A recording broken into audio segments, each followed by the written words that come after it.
Asayun timbe mag bini osina katalwen genga kataricho butona magawe yoni yesu dokoro gimadi mona donjo edala koro ere gimadi gengna katalwen genga kataricho butona magawe yoni yesu emsalaba koro ere gimadi mona donjo edala ere gimadi gengna katalwen genga kataricho butona magawe yoni yesu emsalaba.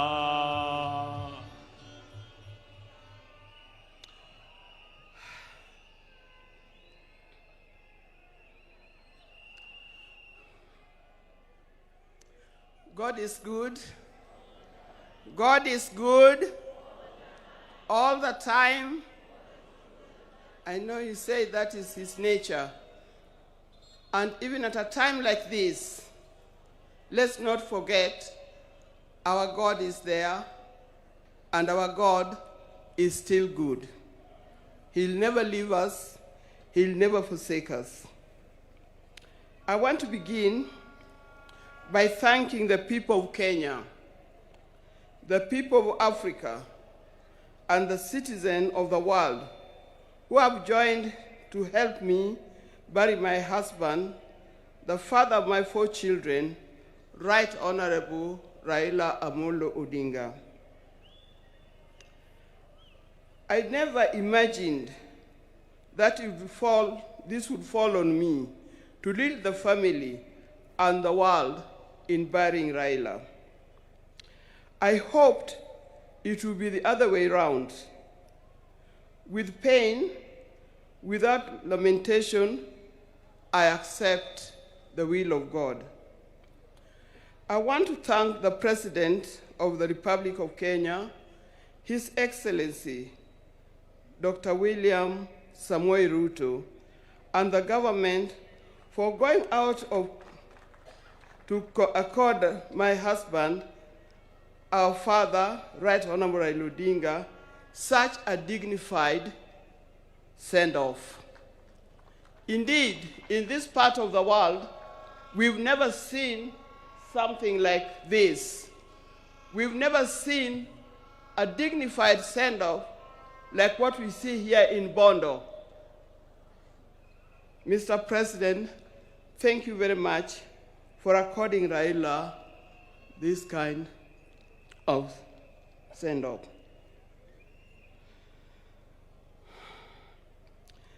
Mr. President, my family is grateful to you for being a man of his word and a man who stands with friends after committing yourself to do so. Thank you. I want to thank the leaders of Kenya. I was looking around and said, whose name do I mention? But all of you are being very close to Raila.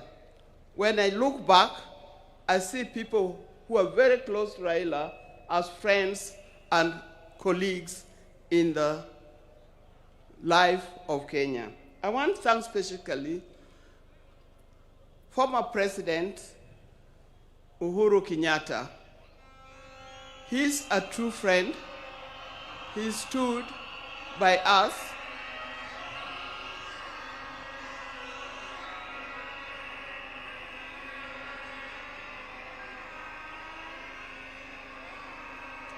Yes, thank you.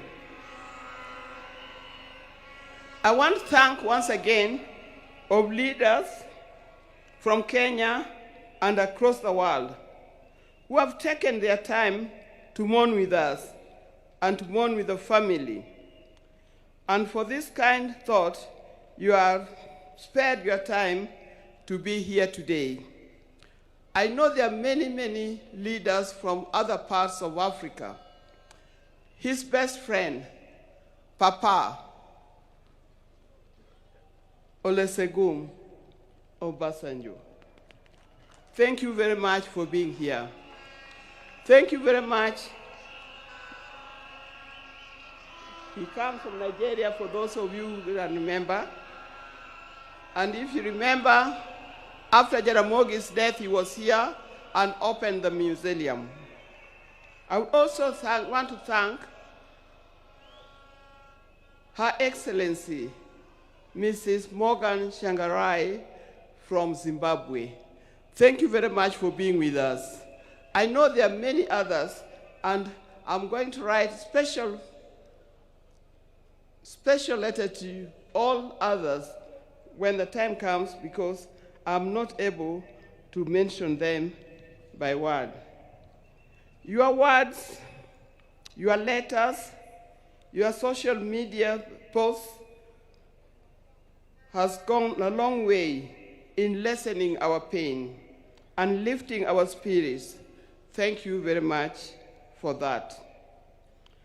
Raila has been my husband for the last 52 years. Many of you who are here are younger than 52 years. You could easily have been our children. Like all the couples and families, we also had our ups and downs. But we've learned one thing, and that is we must talk straight to one another.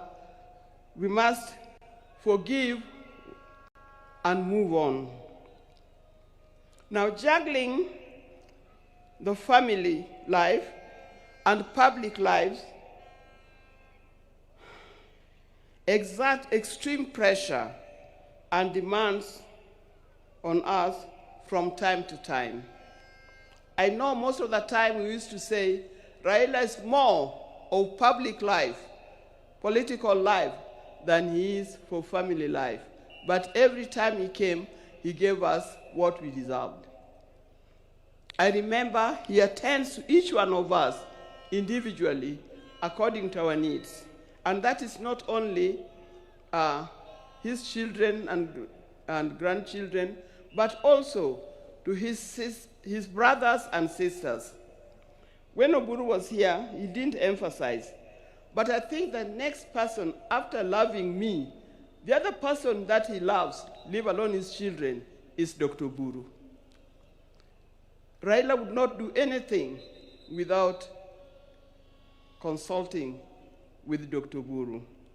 And if you wanted to know more, and you wanted to get to know what he's going to do, you had, if you are clever, you talk to Dr. Buru first to talk to him, so that he softened the way for you to talk to him.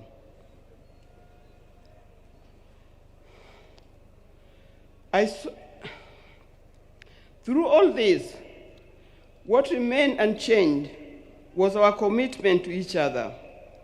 On our belief that he had seen through and vows, and we made each other at the start. It worked for us. It was through the tumultuous years of detention, years of exile, and decades of commitment to the people of Kenya and the people of Africa. The detention years and years in this exile tested our family in a way only the family can appreciate. It was not easy. But all the time, when he was away, either in detention or in exile, I knew he would always come back. This time,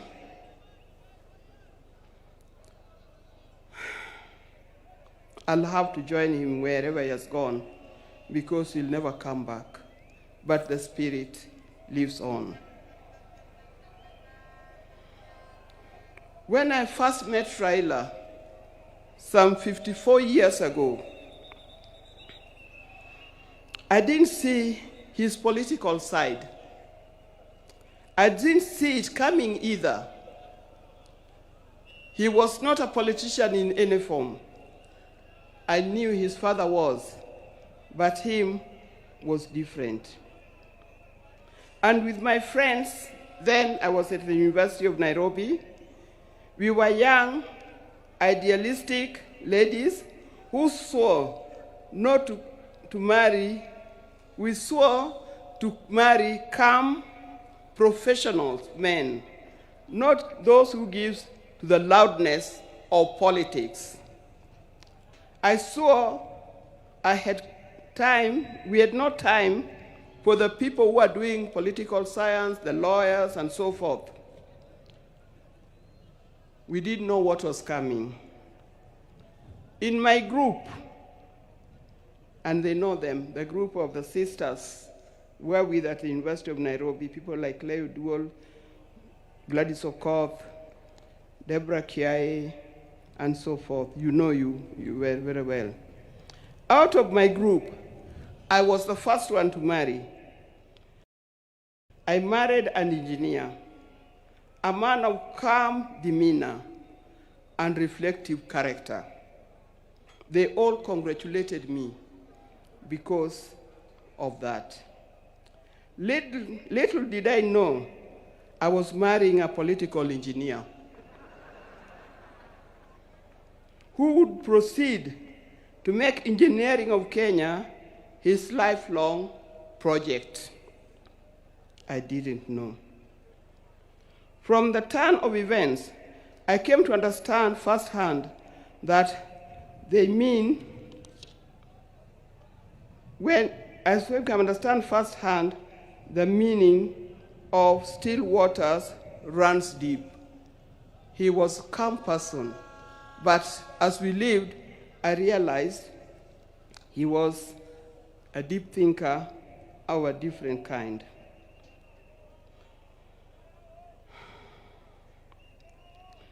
From this turn of events, I come to understand firsthand that Raila was not just an ordinary engineer, but a political engineer.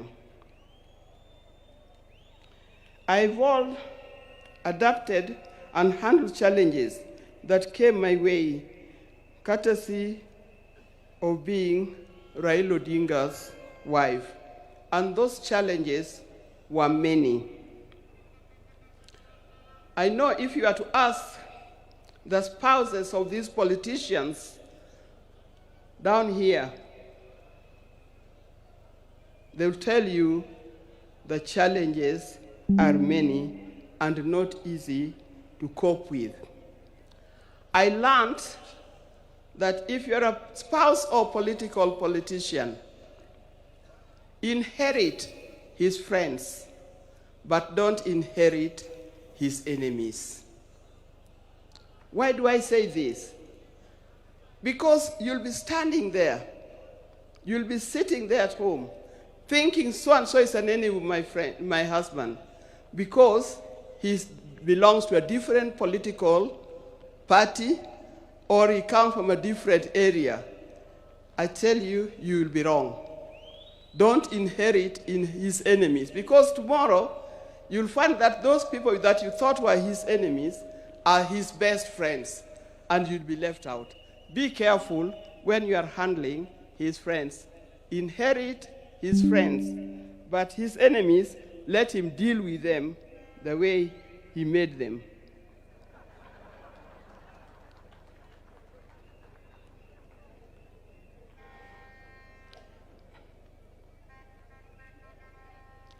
After going through it all, I had a chance to marry. If I had a chance to marry him, I would marry him again. I would be happy to do it. But this time, I'll marry him knowing I'm marrying a politician, not just an engineer only.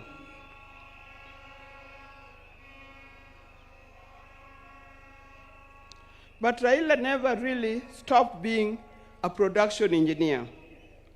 It has been said, but he also practiced it. He started the East African Spectre, the company that manufacturing gas cylinders, and that is thriving in that. Those who are working for East Africa Spectre, please try to keep up his legacy of making it a real big industry that Raila intended it to be. Raila was always disturbed by the fact that Kenya was not moving as fast as he expected. At the turn of independence, Kenya was at par with countries like South Korea, with countries like Thailand.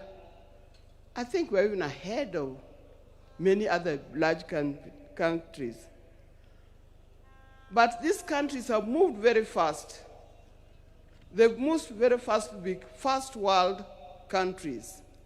Kenya, we are still dragging a little. This thing can be changed. I've traveled in many countries. In 1995, during the International Women's Decade that was in Beijing, we went to Beijing, the women of the world went to Beijing, and what I noticed that the tallest building in Beijing was a 4-story building, and it was a hotel. I also noticed, that's me, that many of the people who are working in Beijing, the Chinese, they were wearing what we call overalls, the things that industrialists wear in the factory. They were either yellow, red, blue, green, or any other. And everybody was moving in a rickshaw. Go to Beijing today, you can see a different world. It can be done. Even in Kenya, we can change it. With hard work, determination, focus, we can change our country. And as I'm talking here, I know we have leaders here. Please focus in changing the country. Let's not seek leadership to enrich ourselves. Let's not seek leadership to acquire wealth for ourselves, but acquire wealth for Kenya and acquire wealth for our generation to come.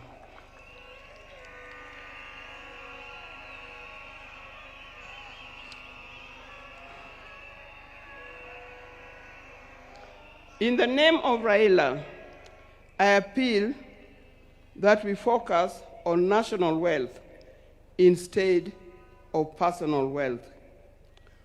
I appeal that we work on quality education, education that will lead us to be people that God made us to be. I appeal that we have our nation in order, correct our health institutions so that it gives us the kind of life that we need to live. There are many others. Dear Kenyans, today I surrender Raila to friends, family, and patriots who went ahead of him. I surrender Raila to eternity, and I surrender Raila to all the ages. I know he's comfortable where he is. I know he deserves to be in the company where he is. And I pray that when my time comes, I'll join him there in heaven realms. Fare thee well, my dear husband. Fare thee, Jane, father of our children. Fare you well, the friends of many. If you were to start again, I would be there with you. Thank you and may God bless you all for being here.